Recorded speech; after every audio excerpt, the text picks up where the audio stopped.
hours to be really busy today. If you're coming, like they have been. Don't expect that to change for the rest of the quarter, unfortunately. So we are going to pick up from where we left off last week, right? We were talking about the stack, right? What's the definition of the stack in Intel?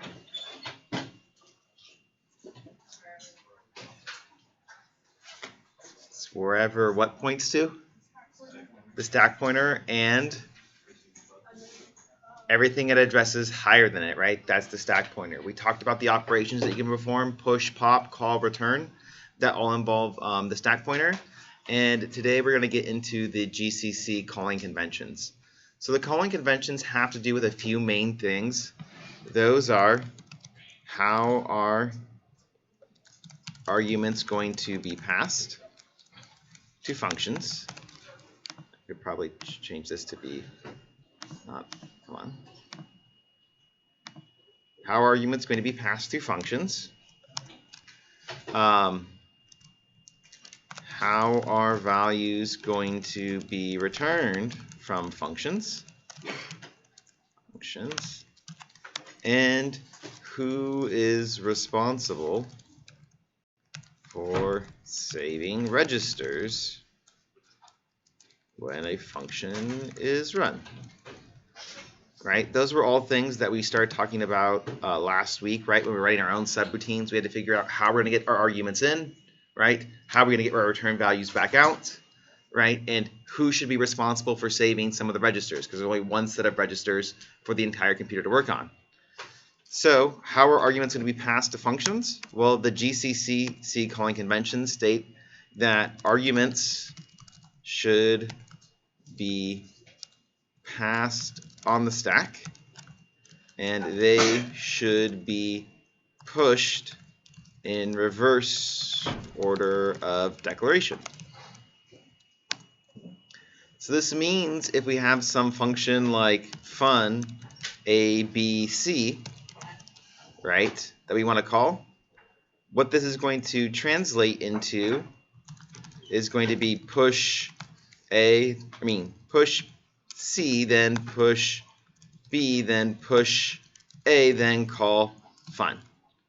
So we're going to push the arguments in the reverse order declaration. So C, B, then A, and then we'll call the function. How are values going to be returned from functions? Return value, if there is one, will be placed in EAX. Right? And this is kind of why functions can only return one thing, because there's only one EAX register. Right? That's why you're not allowed to return multiple things for a function. Right? And then who is responsible for saving registers when a function is run? The caller is responsible, I can spell it, for EAX, ECX, and EDX. Called function is responsible for the rest. Right? So when you call a function, right, if you have anything in EAX, ECX, or EDX, you have to make sure that you save those things first before you do the call. Because the called function is going to assume that those registers are available to use and will just directly overwrite them because they assume that you save them. Right? The called function, though, is responsible for saving the other registers if it decides to use them, like EBX, ESI, EDI, EBP, etc. Right, so it's responsible for those ones. Any questions about these rules so far? Yeah. So when you say the return value is when we place it in EAX, is that because is it just standard, we just standard things?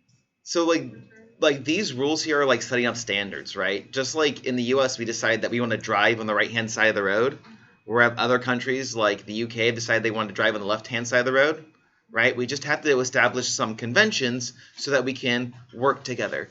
It's not necessarily that one method is better than the other. It's just we got to pick one, and if everybody follows those rules, it's going to go a lot smoother than if everyone's doing their own thing, right? If some people are driving on the right-hand side of the road and some people are driving on the left-hand side of the road, it's going to be absolute chaos, right? And we won't be able to work well together. So these are the rules that we're going to define and we're going to follow if we want to have our assembly code callable from C, or if we decide to invoke C code from assembly. Right? We just have to know what the rules are. What are the conventions of the land? Any other questions? Yeah. Sorry, Brian, I'm off, but is this like somewhere in the drive? Yeah. It's under like lecture, under assembly. Any other questions? Yeah.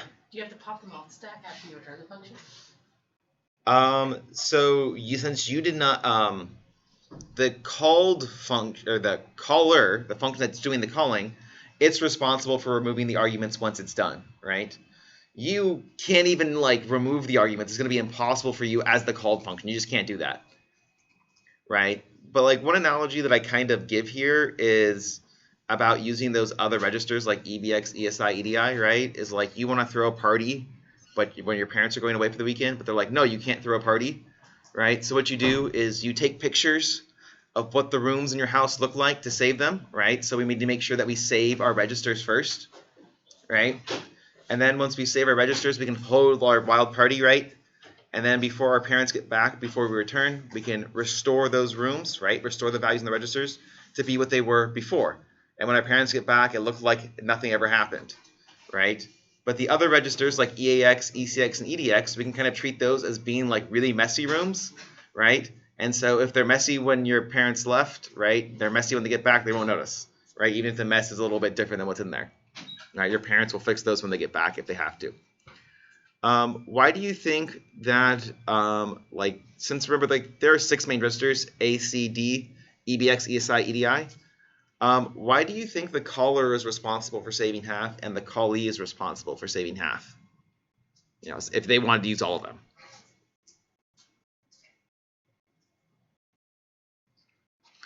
Why not just always have the caller save all of them, or always have the callee save all of them?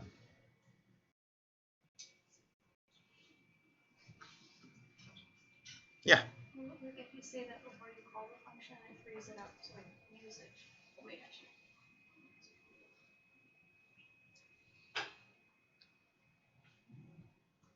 One potential downside, right, of having the caller save all of the registers would be that the called function may not use all of them, right? And if the called function doesn't use all of them, you did extra work that you didn't have to do, right?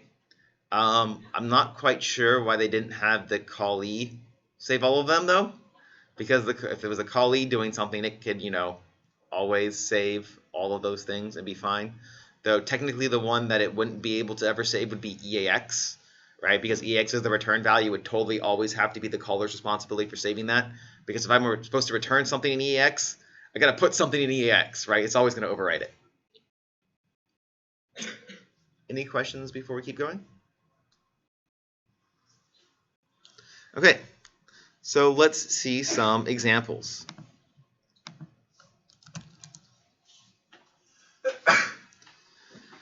So over here, right, we have a nice little simple main function, right? All it does is it calls our one function add1, which returns x plus 1. Now, when you can compile your code, you can throw in an extra flag called -s. And what that tells the compiler to do is to give you the assembly code for that file. Right, so gedit main.s. And this will be the assembly code that the compiler wrote, right? Because if you think about what the compiler's job is, it's to get your source code into code that the computer can run. And while the computer cannot directly run assembly code, right, the assembly code has to be translated into an executable first.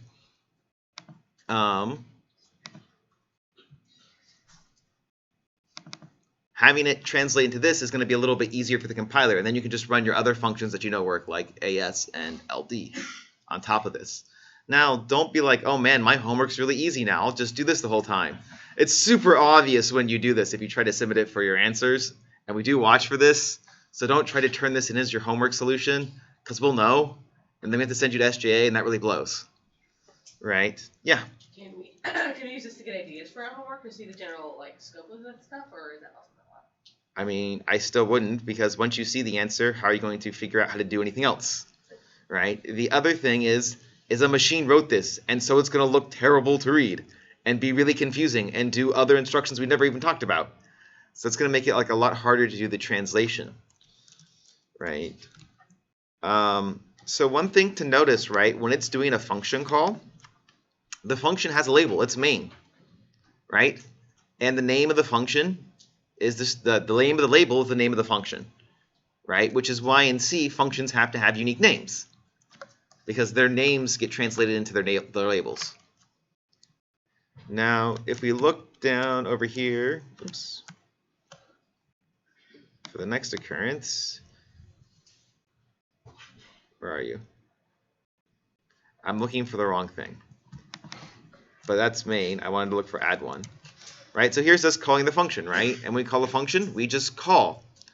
Right? But we said our arguments, they have to be what? Placed on the stack, right? Right before the call. So if we look over here, back to main.c, we know that a is 10. And so we look over here, here's the constant 10. This must be where a is at, right? This must be the variable a.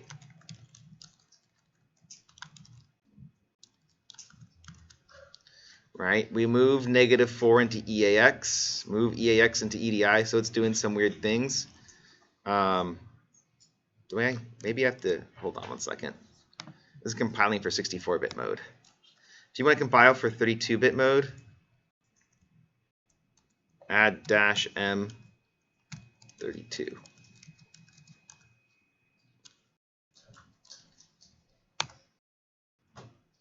There we go.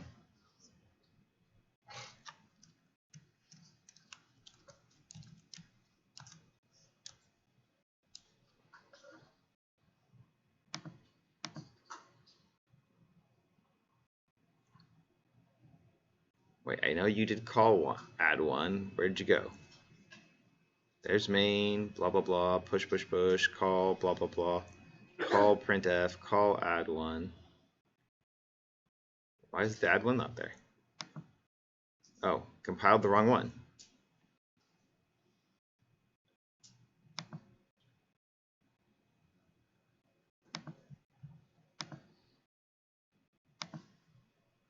Add1.c is the one I want to compile. My bad.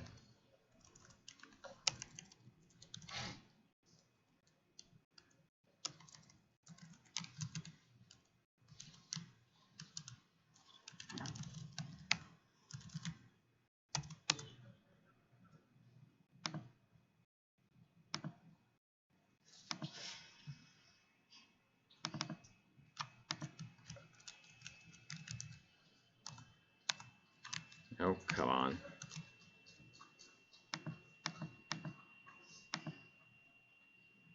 Here we go. So here you can see here's our function, right? Add one. And then if we go back to wherever we called it from, right here, you can see that here's where we're putting the value 10 onto the stack. And again, we'll go over this in a little bit. Actually, right here. So this is A, right here. And what did we put onto the stack right before we called it? Well, put A onto the stack before the call. So here was A. We put A onto the stack, right? We pushed the argument. -12 past EBP. Again, we'll talk about that type of writing in a little bit. But that's A right there. And then we call the function. This line right here, as was asked about earlier, remove A from the stack, right? After the call is complete. And if we go over to where add one is at, it's doing some stuff right now, like this line right here is part of the prologue, which we'll talk about in a minute. This part is the prologue, which again we'll talk about in a minute. So we push some more stuff on the stack. Again, some more weird specific things, but here we're going to put A into EAX. We're taking it off the stack. Do the add one. This guy right here is going to be the epilogue, which again we'll talk about in a minute. And then we return back to where we were called from. So if we follow these conventions, we can make it where we can write our own assembly code that behaves in the exact same way, where it can be called from the C code, as long as we keep obeying the rules. But any questions before we jump over to like a more human readable version that wasn't produced by the compiler? Yeah.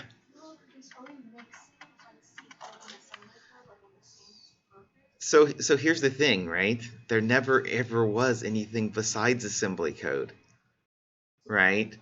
Just like everything's always been in binary, even your numbers 10 and 15, they're all in binary. Everything essentially becomes assembly code at the end of the day because it's the only language the computer actually knows how to run. And it can't run directly assembly. It understands the machine code, but there's a one-to-one correspondence before every assembly instruction to a machine instruction, right? We just don't have to keep writing the binary for add as 0, 1, 1, 1, 0. We can just write add instead. But as you guys have seen with your homework, when you write a single line of C code, that might become multiple lines of assembly in your translation, right? So here we're just understanding how the compiler produces C code. So if we want to integrate our purely written assembly code into some C program, we can do so. Because ideally, you write assembly code as little as possible because it sucks writing assembly code. It takes forever. Generally, the only times you're going to be writing assembly code are there's some special instructions in the chip architecture that the C compiler won't normally use, so you have to write assembly code, right? You might try to be getting really, really highly optimized code, and you think you can do a better job optimizing than the compiler. There are also some times where you do need direct access to the registers, and then that, for example, when you're doing stuff with operating systems, there's a couple occasions where you need direct access to what's actually there, and so again, you'd have to write assembly code. But our idea should be to minimize the amount of assembly code that we have to write and only do it when we have to, right? So that's how we're talking about how to integrate things together. 2 questions. First, I don't know if this will be also in this class, but how does the computer get the opcodes to be into binary? How does it get the opcodes into binary? So how does it translate add1, add L to binary? Into what it's actually doing. So the assembler knows what the appropriate binary is. Oh, so it's like a one-to-one. It's a one-to-one translation. So there is a specific translation for add to 1101 whatever, right? And so every time you see now add when you're going through the file, the computer's going to be okay, add, and it's going to translate it to the appropriate binary. As for how to write the binary, right? You can just put it into a byte, set the bits to 01010 like you want to, or just write it in hex because you're lazy, and then just write that to a file. Anything else? This is chapter 6 in the book if you're reading along at home. So here's another example. So if we jedit main.c. So here's main, which is exactly the same main as before, except my add1 is going to be written in assembly, right? So there's my the add function add1 over here.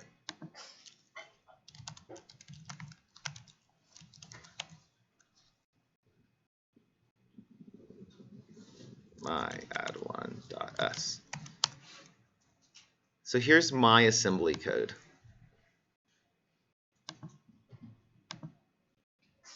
That essentially does the same thing, but it's written by a human being, has comments, much easier to understand.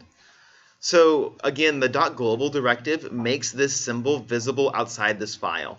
So since we want to use the function add1 outside of this file, we want to use it back over here in main, I have to make add1 global. Does that make sense? So again, if you want the symbol to be used outside the file, make it global, it needs to be used in main, therefore add1 must be global. Right? We have our word size, and then we just have our text section. So over here is add1, right? And so that we know that when we're called, what's going to happen is the arguments are going to be pushed onto the stack, right? So right before we were run, right, they did call, right, our function, right, call add1. So the very topmost thing on the stack, which if we update this, probably, right, the very topmost thing in the stack when we run this is the return address. Agreed? Because we talked about what call does. Do you guys remember what call does when we say call label? Where does it save the return address? It saves it on the stack, right? So since we just did call our function name, the very topmost thing on the stack must be the return address, right? Because that's what got saved from the call instruction, right? But we also know our arguments have to be passed on the stack. So above the stack, right, we have ESP plus 4. Remember, everything is a word size on the stack, and this is going to be A. So 4 bytes past ESP is going to be A, right, or one element. We will have the A on the stack, because right before the compiler called us, right, it pushed A. So A has to be on the stack. Again, we're following the conventions. So the first thing is the prologue, and I'll give you guys a breakdown in a second.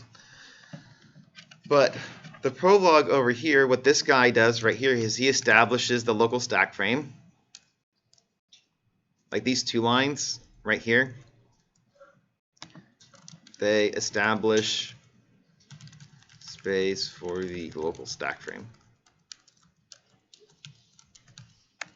And then we'll make space for locals, which again, we'll talk about that in a minute. But after we do this, notice that we just did a push, right? So here we have ESP. ESP would now be pointing to our old EBP. And then at ESP plus 4, we would have our return address. And now at ESP plus 8, we're going to have A. But notice on this line, after we did the push, we made ESP be equal to EBP, right? We copied the value over here. So ESP and EBP are both going to be pointing to the same locations.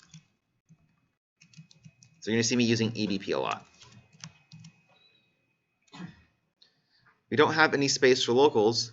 So one trick that I do to help make my programming life easier is I make EQUs to help me remember where the variables are going to be at, where my local variables are going to be at, and where my parameters are going to be at, my arguments, right? So A, right, it's going to be 2 words past EBP. And hey, look, 2 words past EBP is A, if you believe my drawing, right, as to what got pushed onto the stack. One of the whole points of doing the prologue is, like it says there, to establish the local stack frame. And what the local stack frame does is it gives you a constant offset to both your parameters and your arguments. Throughout the duration of our function, ESP is likely going to be changing as we call other functions, right? Add more arguments to the stack, or remove locals from the stack, right? We'll be taking those off. So ESP is going to be constantly fluctuating throughout the entire runtime of our function. This can be really annoying to work with because you now have to deal with every time you've added more stuff onto the stack. Well, where are my new, where are my local variables and where are my arguments going to be at, right? At the beginning, we might have had it where A, right, was 4 bytes past ESP, right? After we did the prologue, it's now 8 bytes past the ESP. If we go call some other function, and that might end up being 12 bytes past ESP. Or if I make space for 3 more locals, it's now going to be like 12 more bytes past ESP. And again, having to constantly update that as a programmer and keep track in my mind where the heck these things are at is a lot of extra brain work. And I totally did that the first time I took this class. And it's doable, but it's a lot of extra work and you have to write a ton more comments to keep track of where things are at. Whereas after you do the prologue, EBP will give you a constant offset to where your local variables and where your arguments are at. Your first local variable, I should say, your first argument is always going to be 2 bytes past EBP. The next one would be 3, then 4, then 5, then 6. All of these would be words past EBP. So that's why I'm able to do this little label right here of saying A is 2 words past EBP. And again, you'll see me doing this later on in the future. So over here, I need to get A, right? So I move A past EBP. But remember, A, it's an EQU. What's A's actual value? It's just 8, right? A is 8. There is no difference from A and 8. But it can be really tempting to do this, right? And it's technically legal, right? Because it's a constant, right? And you can put a constant in the displacement field. That totally works. And then you'll get some nice segfaults as soon as you try to run this line. So make sure that when you're using your EQUs for your locals, they're always in terms of %EBP, %EBP, %EBP. Otherwise, life will be bad. Then we add one to EAX, and then we do our epilogue. The whole point of the epilogue is to undo what the prologue did. So we move EBP back into ESP and we pop EBP. Then we can return. Any questions here besides the prologue and epilogue, which we're definitely about to talk about a lot more? Yeah. How do you find, like, when you're remembering the line you came from, how do you correlate a line to memory address?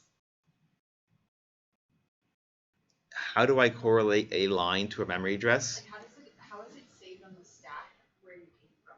Like, how does it know where that line is? Oh, so how does it know where the next line of memory is at? Or where the next instruction's at for the return address?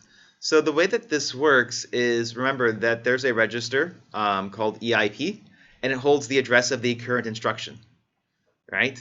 So if you know the address of your current instruction, which is call at this point in time, and if you know how big the call instruction is, the return address has to be at your current address plus your size, right? That'll be the start of the next instruction. So you just add whatever EIP plus your current size is to EIP and push that onto the stack. The first place is kind of random. Like, the first instruction never added. Oh, like where does the program actually start out from? Yeah, like, how does, like, the first line get placed in memory? So we will talk about that later, but the operating system, it's the job of taking the program from the file system and putting it into memory. And so what the operating system will do is it'll find a place in memory big enough to fit the program, copy it there, and then when it's about to start the program, it'll set EIP equal to the address of the first instruction, whatever that happens to be where it copied at, and you pick it from there. There's more complexity that goes on besides just that, but that's the basic gist of what happens. Any questions so far? Other questions? So now let's say I want to compile my program together. Well, it's just gcc -g -m32 and then my add1.s and main.c. Yay, I got an executable. It's going to be named a.out. And if I run a.out, a is now 11. Because, a started as 10. And of course, we can DDD our executable because we compiled with -g. And so what I can do is I can say maybe let's set a breakpoint on line 6. And then we go ahead and we run it. And now we're here and we step into our function. And hey, look, I'm in my assembly code. But remember, it was all assembly code anyway, right? It's just how you want to think about it, right? And we grab our arguments. If we look at $$EAX, it has the value 11, right, which is 10 plus 1.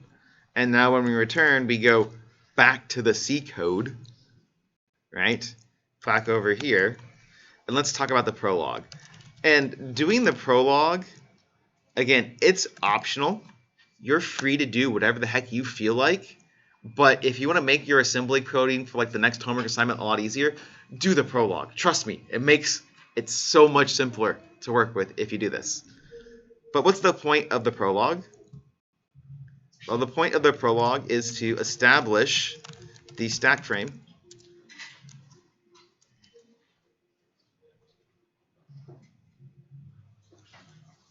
I don't know where that's coming from.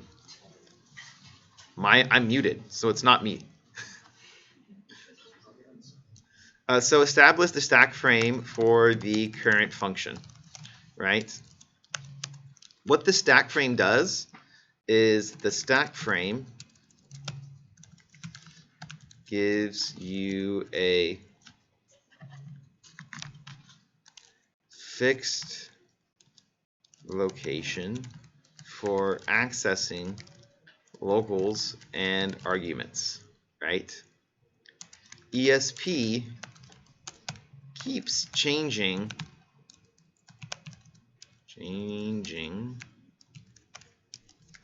throughout the runtime of your function.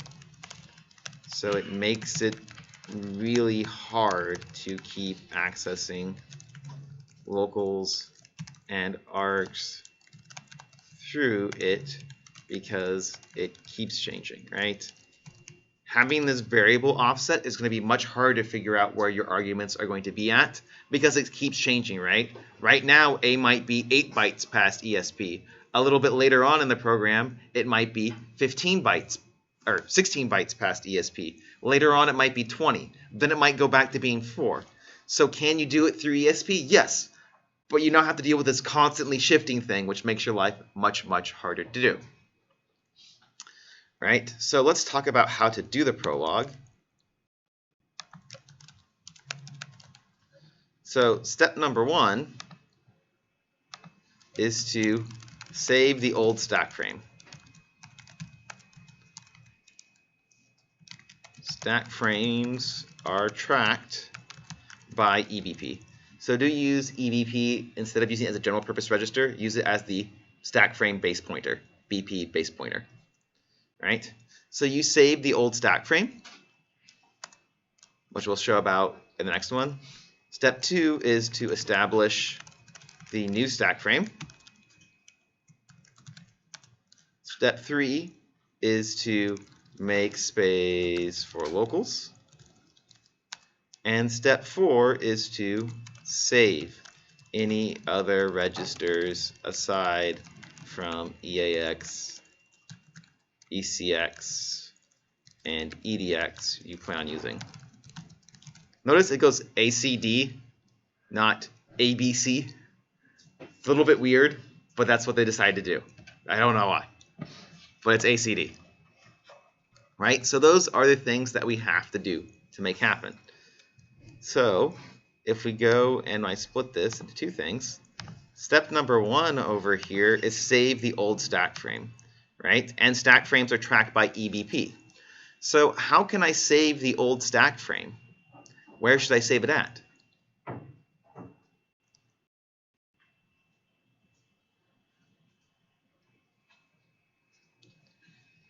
What are my options as to where I could save it?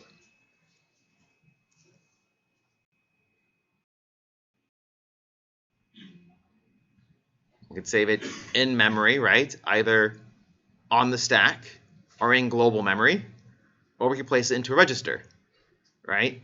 Of those 3 choices, global memory, stack memory, or a register, which one probably is going to make the most sense? Probably not registers, right? Because we have such a small number of them, right? We also have to be able to deal with, in the future, recursive functions too, right? Which we couldn't handle before. So the best place to save it is going to be on the stack. So how can I save EBP on stack? Push what?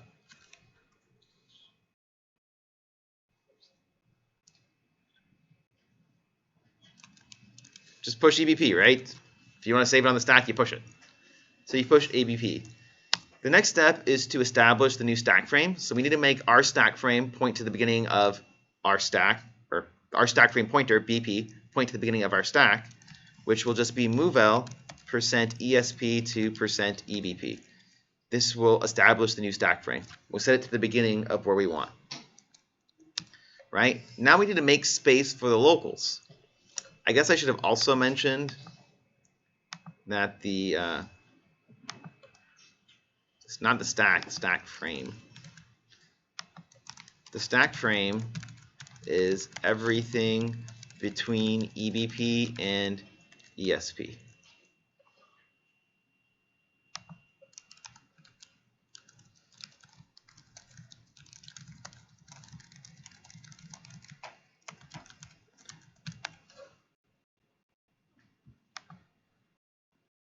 So we have done step 2. Now we need to make space for the locals. How can I make space for my local variables? First question, where is space for local variables made?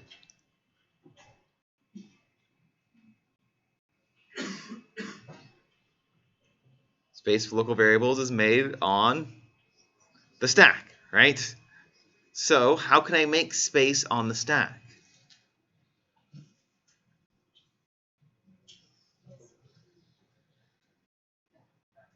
Yeah, you need to move ESP down, right? So how can you move ESP down? Let's say I have, n local variables. assuming that they're all word size, how can I make space for n locals in the stack? How can I move ESP down? Yeah, you move it down n times word size, and now you know how much to move it down. Now, how do we move it down? I mean, you have all the right answers so far. Well, we don't want to push, right? Yeah, subtract, right? Because if we subtract from ESP, it'll move it down, right? It makes it smaller. So here we'll do sub L $num locals, however that happens to be, times word size from %ESP. That'll make space for your local variables. Step number 4, that's to save any other registers aside from EAX, ECX, and EDX you plan on using. How can you make space for them?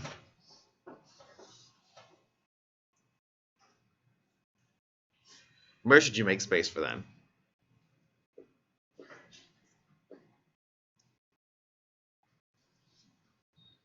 Again, where are your options? Where could you make space for these variables? Could probably want to make space for them on the stack, right? Because everything we've been working with has been dealing with the stack, right? So use your context clues. It's always going to be the stack here for everything we're making space, right? Now, how can I make space for them and save those values onto the stack? Yeah, we push them, right? Push those registers, right? So if we needed to save something like EBX and EDI, push EBX, push EDI, right? Simple as that.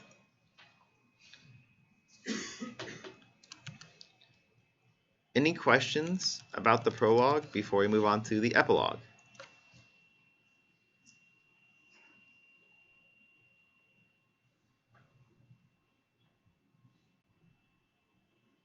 Again, we'll see this play out in a minute.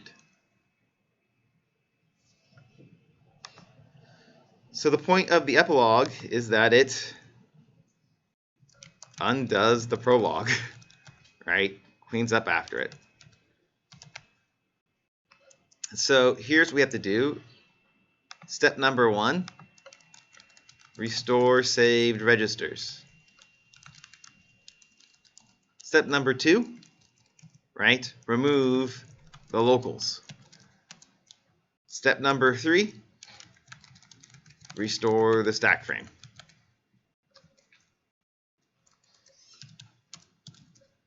Right? Because if you look back here as to like what we did in the first place, the first step was we saved the old stack frame, right? Established a new one, made space for the locals, and then saved the other registers.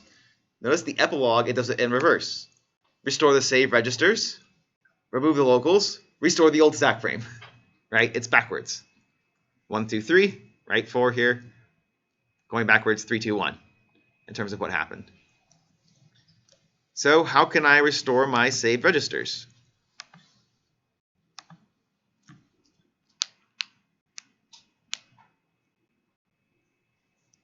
Yeah. Pop from the stack? Right, we can like pop them. Oops. There should be numbers.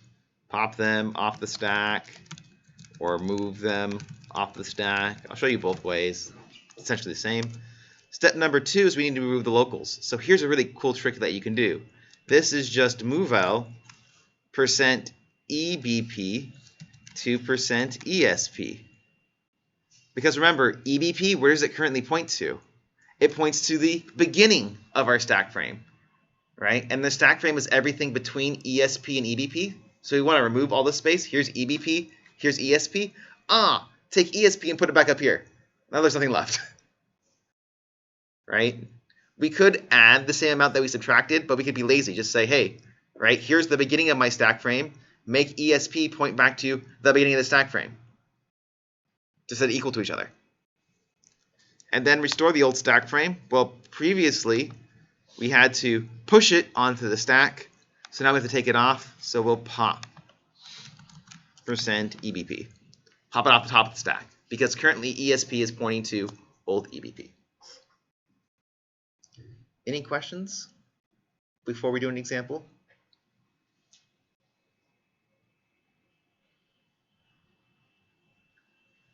to.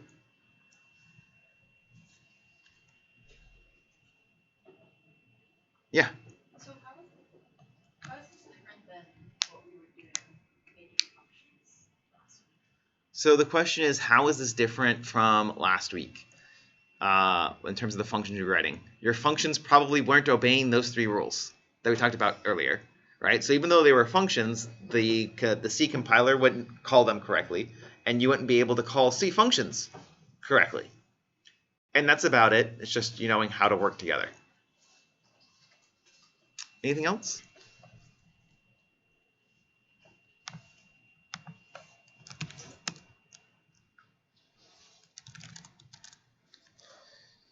So let's say we wanted to write string length again, right? We wrote it before. Let's say we want to write it again, but we want to do it C style.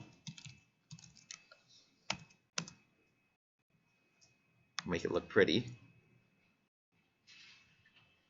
View, highlight mode, assembler. And again, right, last time we already did this.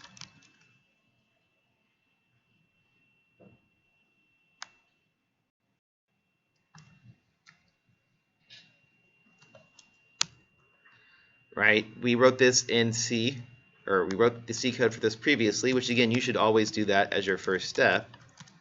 But again, remember, we have something like int strlen, const char star, string, and last time, right, we had something like int len, for len is equal to 0, char or stir at len doesn't equal the null character, right? Return, oops, or plus plus len. We don't do anything in the body, and then we return len. So again, we want to do the translation, but we want to follow the rules of the assembly code, right? Or the C calling conventions. And so the very first thing that you're always going to have in every single one of these functions is that prologue, right? So again, our prologue is first we need to save the old stack frame pointer, push %ebp, save old stack frame pointer.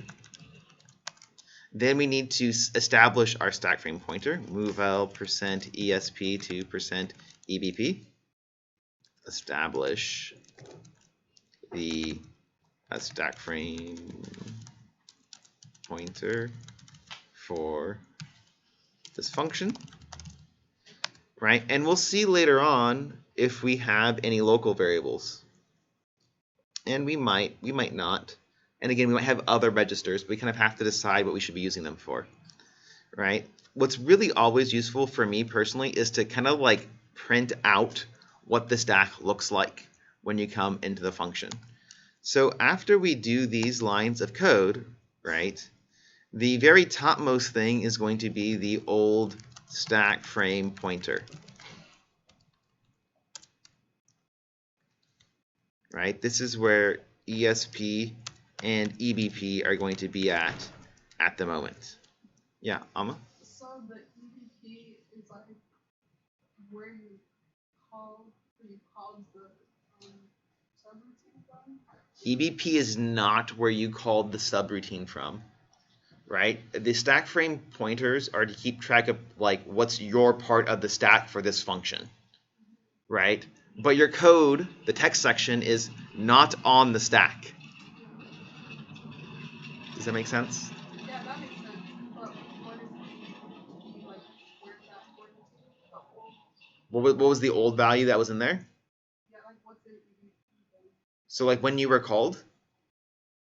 So it's when you were called? So when you were called, right, what was in EBP was the stack frame pointer for the function that called you. So if main calls strlen, right, EBP has main's stack frame pointer in it, right? But if main called foo called strlen, at the point in time when we're running strlen, right, EBP at the beginning, right, before we did line 18, it had foo's stack frame pointer in it, right? So EBP, when you are first called before you establish your stack frame, it's going to have the stack frame pointer of the prior function that called you. right? Or if we really want to think about it, it doesn't really matter what's in there, right? Because if we want to use EBP, we have to save it because it's not one of A, C, and D, right? Yeah. The caller saved those other three if it had something that it cared about, but we're responsible for saving all the other ones. So if you want to use EBP, well, you got to save it regardless of what's in it, because we're going to have to restore it back before we leave, right? We've got to make sure that we take a picture of what that room looks like so that we can set it back to what it looks like after we have our party, but before our parents get back.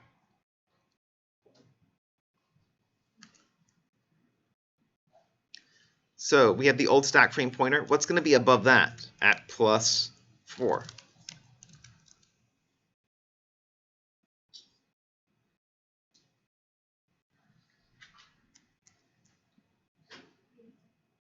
The what?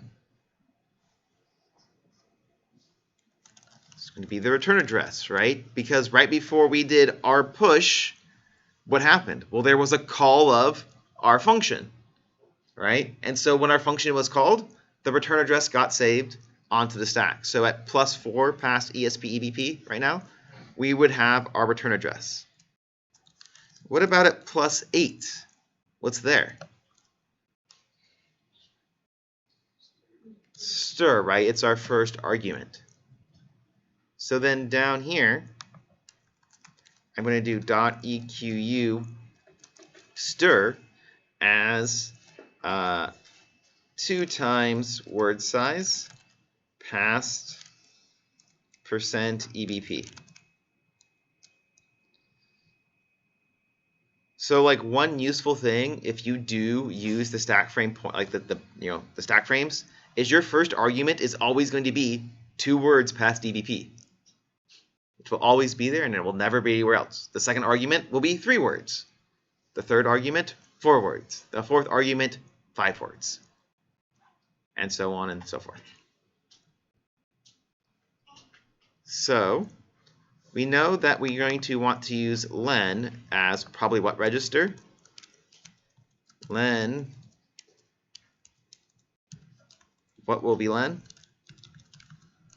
What register should we pick to be len? EAX. Why EAX?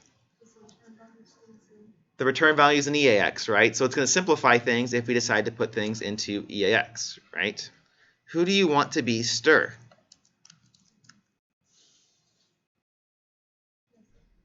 Say what register?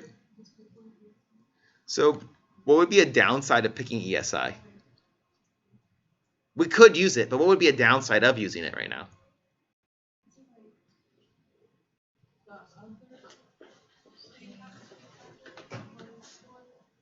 Not quite.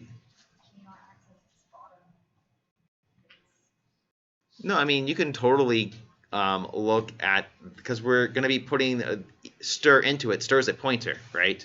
So you're not going to have the issue of trying to access a smaller portion of the register, because we're going to be using the whole address the entire time. Yeah. Right, the downside would be we'd have to save it, right? Because we know the caller saved A, C, and D, so we should probably use A, C, and D up first before we use any of the other ones, because otherwise we'll be doing extra work that we could have avoided doing. So let's say ECX will be stir. So how can we do ECX is equal to stir?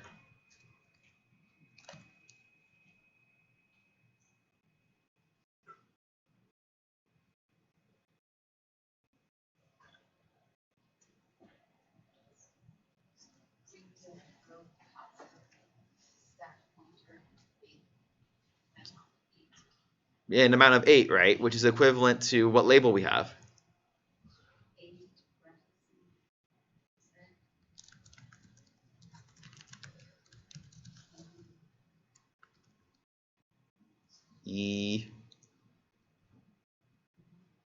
Yeah, EBP, right? You're always going to want to access your locals and your arguments from EBP. You're not going to want to access them any other way, right? But remember, we already made this nice EQU so that we don't have to keep remembering where the heck stir is at. It's already the 8. So we can just say stir past %EBP into ECX. right? I do not have to think about it anymore once I got that label established, right? Which is one of the nice things about one, using EBP, and two, using those EQs. The EQs are not a necessity, but I find them to make life a lot easier when you're programming. ESP and EBP are not interchangeable. At the moment, they happen to be, but if we had any local variables, no. Right? Or if we had started doing some function calls inside of this function, no, because ESP is going to move down as you start putting more arguments onto the stack to make that call. So how can we then make len equal to 0?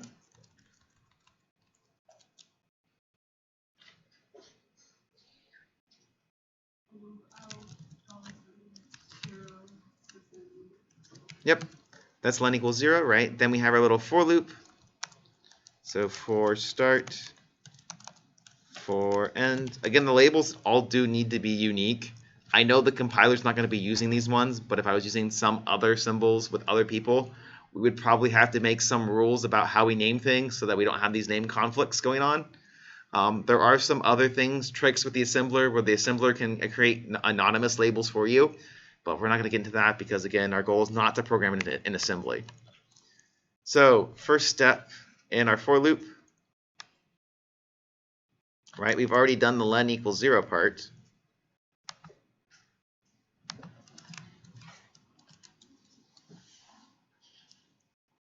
So then what do I need to do next?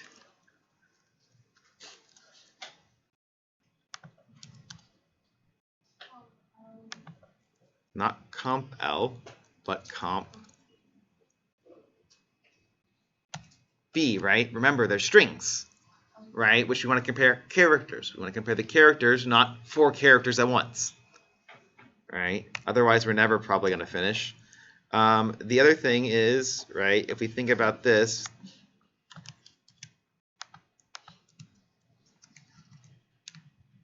right, this guy right here is equivalent to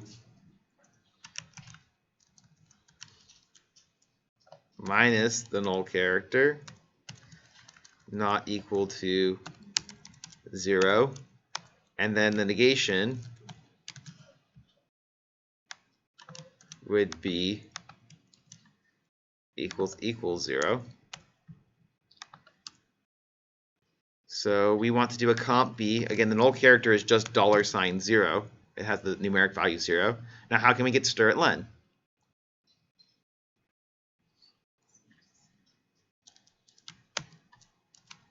Percent ECX.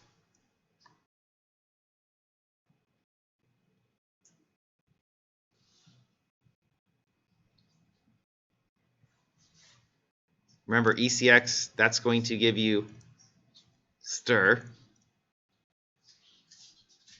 comma, EAX, and then our scale should be 1, right, or not specified, right? That will do the comparison. Then jump if equal to the for end. And then we just have equal percent EAX jump to for start, right? That wraps up the for loop. And then down here we need to have the epilogue, right? This part up here was the prologue. Now the epilogue, what do we have to do? Well, if we look back, we need to pop the saved registers off the stack, or move them off the stack. We didn't have any saved registers, so we can skip that step for right now. And then we just need to do lines 2 and 3. So move L percent EBP to percent ESP. Notice that that's just going to move ESP to point back to EBP. Again, nothing's really changing here in this example because we don't have any local variables, but you'll see examples in a little bit where we do have some locals. And then we do pop percent EBP, right? Notice after we do the pop percent EBP, that's going to take the value of the old stack frame pointer and put it into EBP, and then it's going to move ESP back up here. Why is it really important that ESP end up on this line right before we do the ret? Why is it important that ESP be pointing to the return address before we do the ret? That's like the next step. Because you want to go back to where you came from, right? Remember, ret just says pop the value off the top of the stack and put it into EIP, right? So when we do the ret, we better make sure that ESP is pointing at the return address. Otherwise, some weird stuff's going to happen in our code, and it's not going to work. And ta-da, we're done. This is now a strlen function that's callable from C. Now, quick question, is this line of code right here, is this line of code equivalent to comp b $0, oops, stir, comma, %EAX? Are line 36 and line 37 equivalent?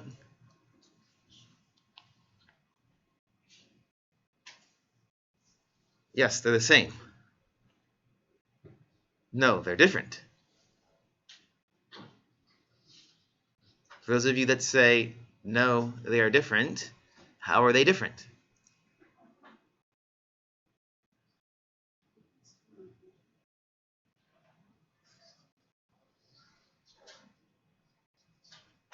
Yeah. It's like that line after where we said ECX booster. ECX keeps changing. So it's like Is ECX changing at all? No, it's not. So for those of you that say it's different, how is it different? What is this?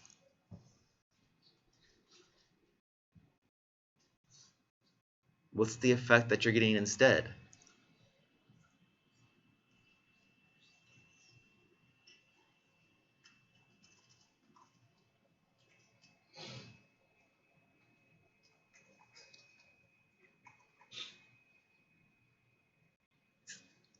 It's the same. It's different. Okay, for those of you that say it's different, tell me how is it different, right? If I'm like, here's a red shirt and here's a blue shirt, and I ask you, are they the same? I'll say, no, one's red, one's blue, right? You gotta have some justification. If you're telling me that they are different, how are they different? Because if you can't explain why they're different, right? We had some colorblind person in here, they might say they are indeed the same shirt, right? And they could not explain why they're different because they're not able to see the different shades. Yeah, stir is just 8, right? So this effect right here is the stir EAX is just essentially memory at 8 plus ECX, right? Whereas this line right here is memory at stir plus ECX, which is much different, right? So don't do this, no matter how much you're tempted to.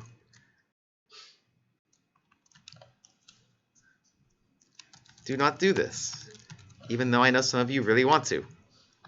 Now, what happens though if instead of saying this, I had said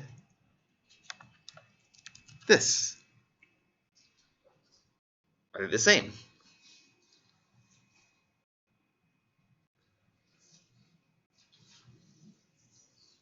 Yes, they are the same.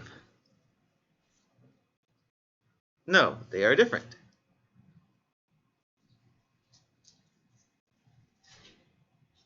Discuss amongst yourselves for a minute as to whether you either think they are the same or you think they are different. If you think they're different, tell the other person sitting next to you why you think they're different. What's the effect of doing those lines?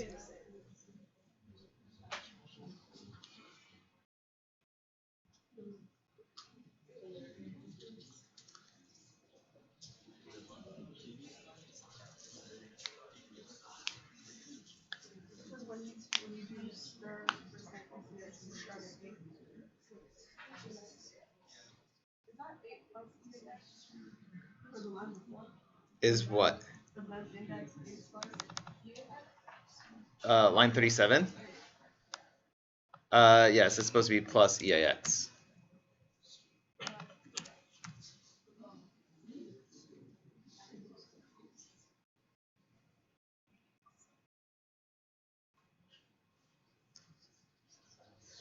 Okay, they are the same. They are different. For those of you that pick different, please explain to me why they are different.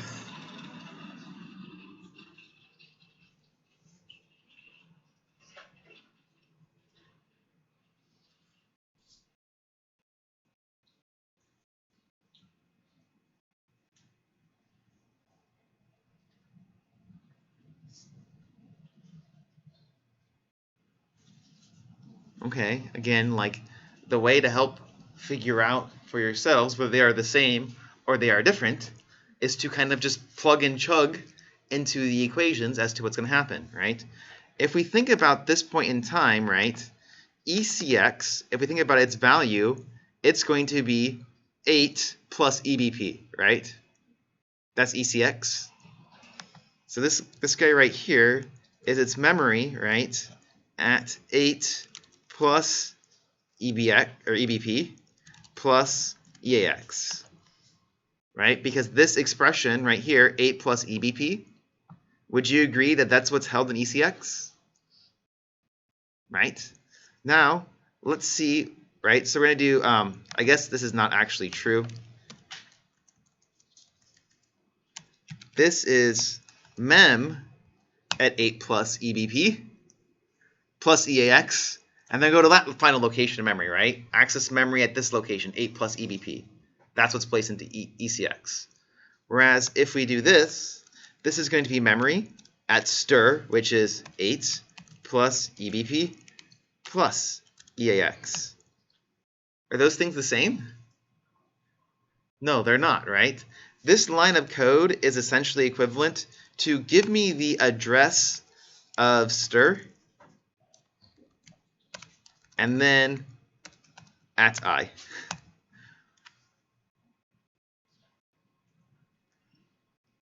Right? Because EBP plus 8, that's where string lives at. Right? That's where it's out on the stack. So that's why 8 plus EBP is the address of stir. And then add EAX to it, that's I, right? Len. And then dereference the entire quantity, square brackets. So don't do this one either. I know you're tempted, but it's going to be wrong. Right? You have to kind of follow through as to what each thing is doing to get an understanding of what you actually want to intend to happen in code, right? When you actually go to put it into the assembly.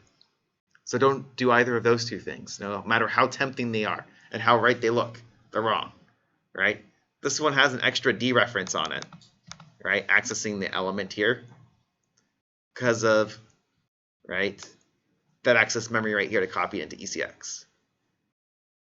And then this would be another memory access. But here, this would only be a single memory access, which isn't what we want. Those are just common mistakes I see all the time, and I don't want you to make them. I'll probably see some of you in office hours that have still made them anyway. Because it happens. Any other questions before we move on to some new examples? Well, do we want to see if it works?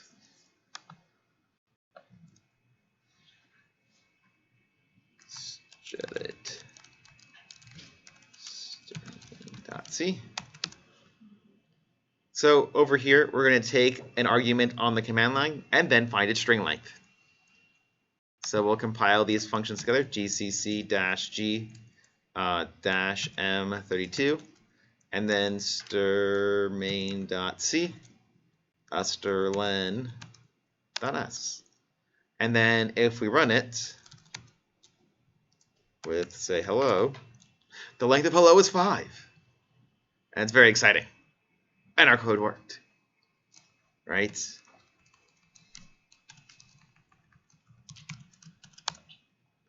And that's 9, because we added 4 more characters there. Any questions before we use some more examples?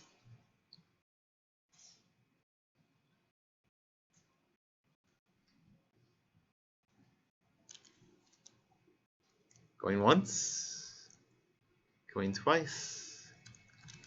Don't worry, we'll get into some recursion pretty soon, because I know you guys love that. Oops. cd into mat.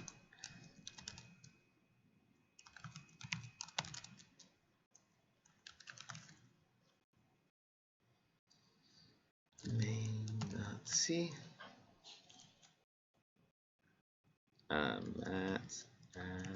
mat.s. Let's close up all of these old ones.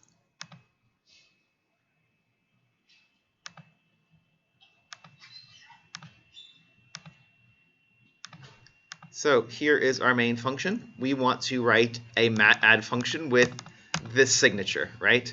Which we have done once before in our lives, right?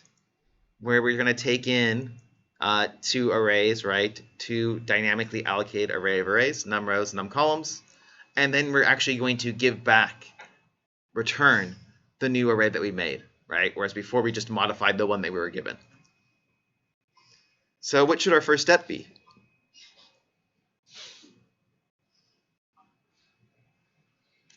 Step numero uno.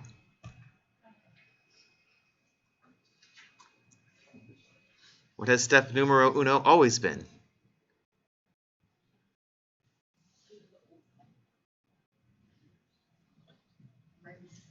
Write the C code, right? Or again, like step number 0 should always be solve the problem, right? First step, solve the problem in English or whatever language you feel like doing. Solve the problem, right? But here, we've already solved the problem of doing matrix addition. Everybody knows how to do it. So we can skip ahead to implementing it in C. Because once we get it implemented in C, then it'll be easier to translate into assembly instead of jumping straight into the assembly. We have to have a plan, right? Always make your plan. So we'll get rid of the old answer. Yep, it's that long.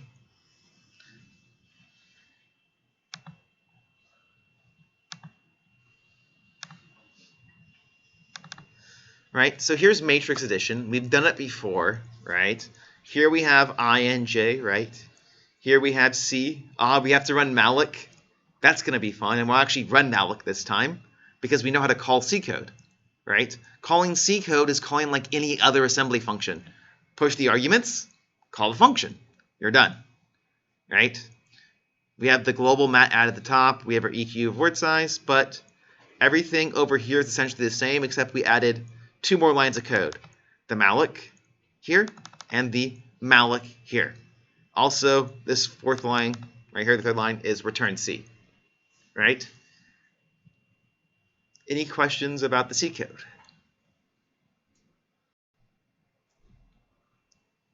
Okay, so as Haley mentioned earlier, step number 2 is to do the prologue, right? So what's the prologue look like?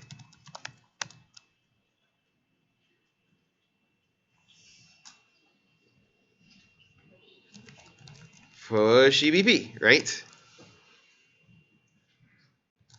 Move L percent ESP into percent EBP, right? Make space for the locals. How many locals do we have here?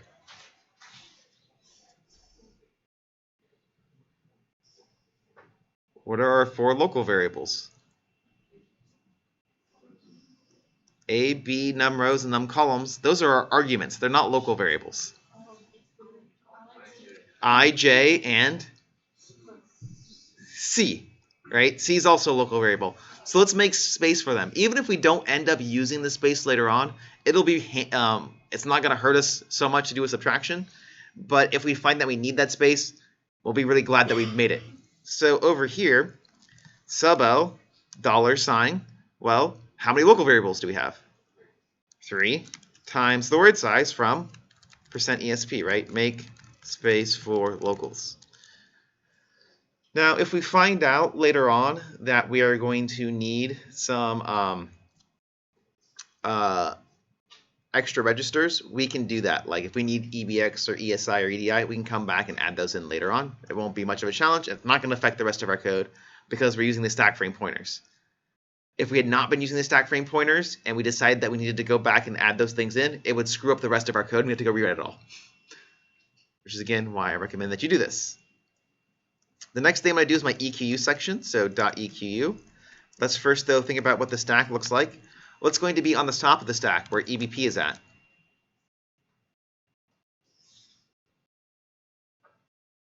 Or I should say, before we do the sub L, right, and we've done line 22, what's the stack look like? Where EBP is at? Not the return address, because we did this push, right? We have the old stack frame pointer.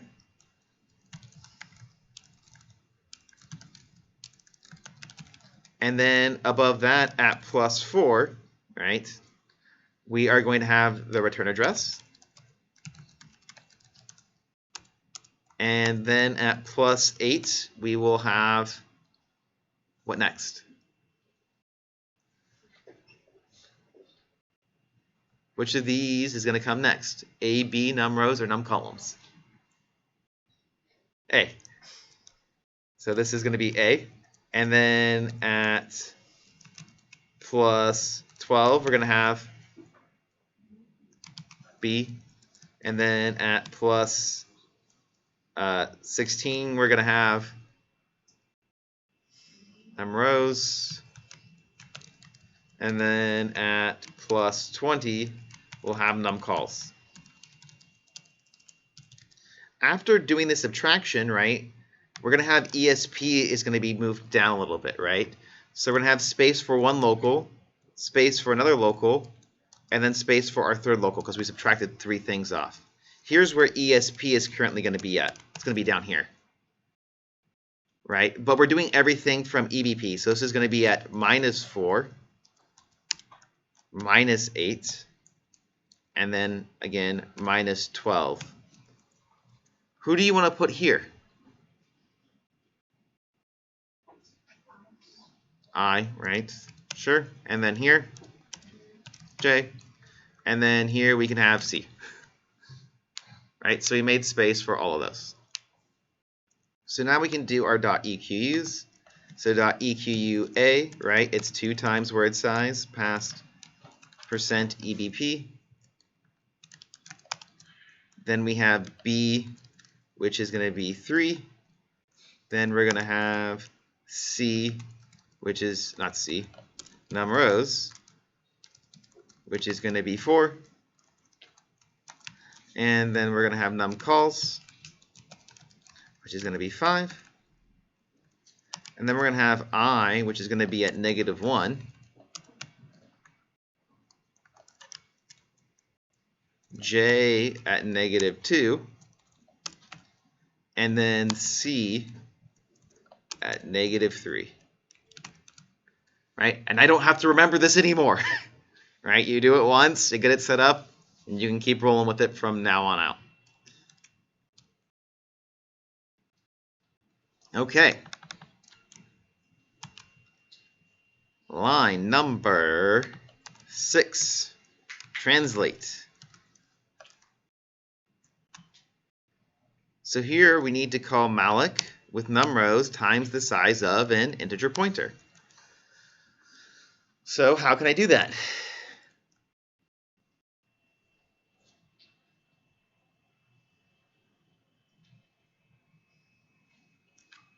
Right? Because up until now, we've been the function that's been called. Now we need to call a function. If we want to call a function, what do we have to do? Push the arguments onto the stack, call the function, right? If we have anything in A, C, or D that we care about, make sure that we save that first. We don't have anything at the moment in A, C, or D. We haven't used them for anything. So we don't have anything to save. So now we just have to get our argument onto the stack. Num rows times the size of an integer pointer. So how can we do that?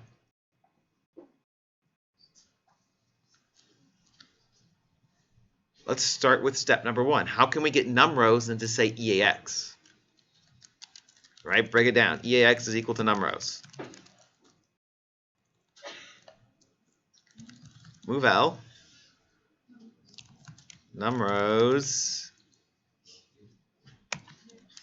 EBP. Right?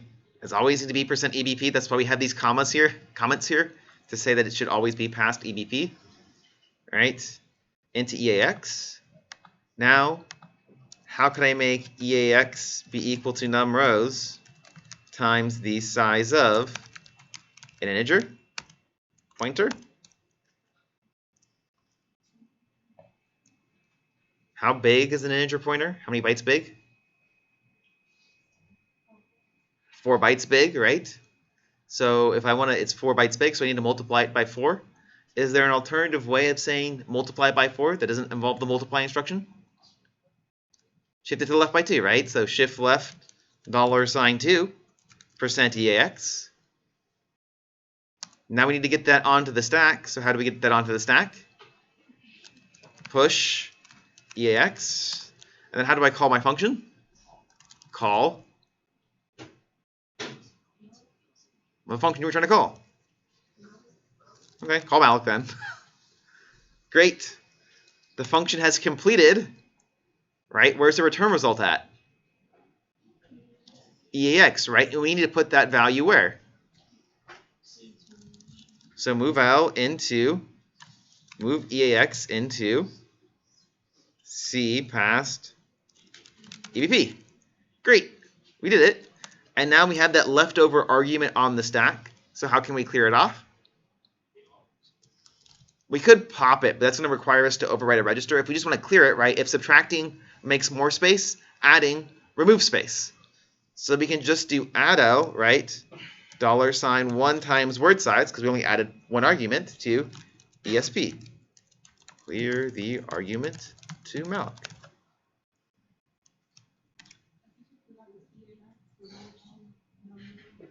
Where? Oh, yes. Thank you. Any questions about that? Yeah.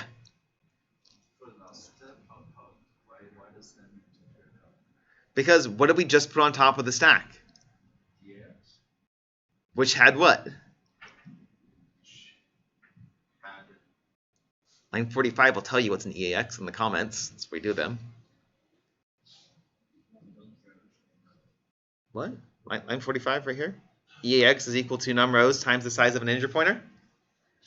Right? So that's what we push EAX, so what must be on top of the stack? Num rows times the size of an integer pointer. Right? That's the argument to malloc. Right? If you just keep pushing, right, eventually you'd run out of stack space, so it's a good idea after you do some function calls, right, after the function call completes, to remove the arguments from the stack so you don't have to deal with it anymore. Question. How big is the stack? I don't know. Decently sized, but like generally you would only kind of have to have like, it would be unlikely for this to really ever cause a problem because the epilogue will wipe it out once your function's done. But I always just think it's a good idea to like kind of clean up the stack as you go along so that you don't make mistakes. But it'd be very unlikely for you to push so many things in a single function that you ran out of stack space. Is there a way to see like what's on the stack, like in a debugger? Yes. Right? You can treat the stack like it's a array. And so you already know how to print out arrays, right? But now your array just starts at EBP. And then boom, you can see all the stuff that you want to see. Right? Or you can pick out a particular element. But you just have to know where it's at on the stack. Anything else before I let you go?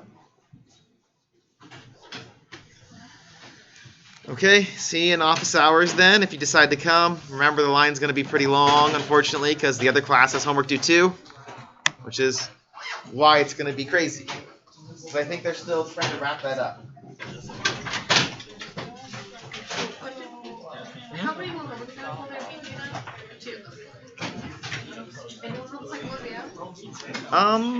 Probably tomorrow.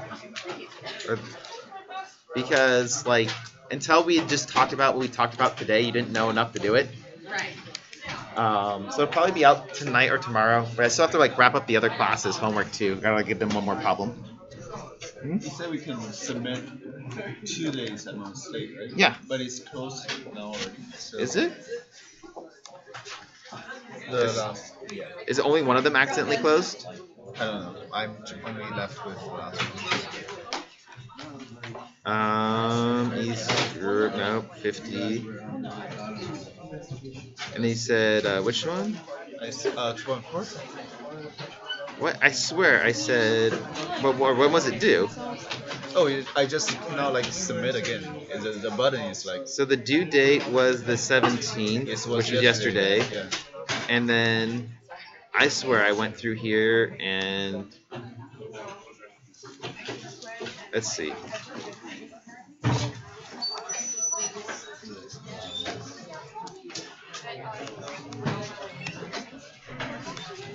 Save.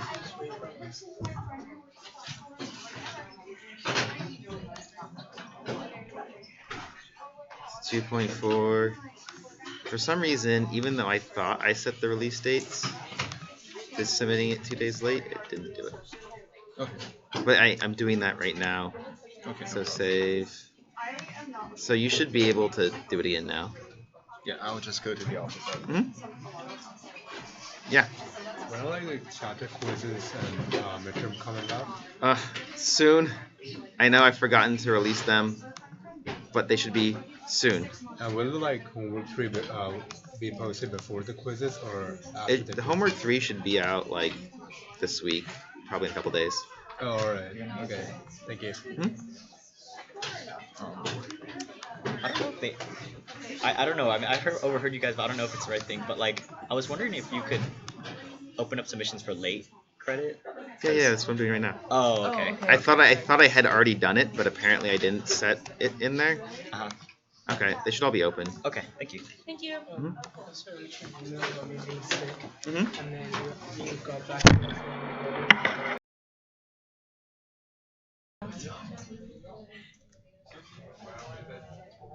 And then, yeah, I feel like that's fine.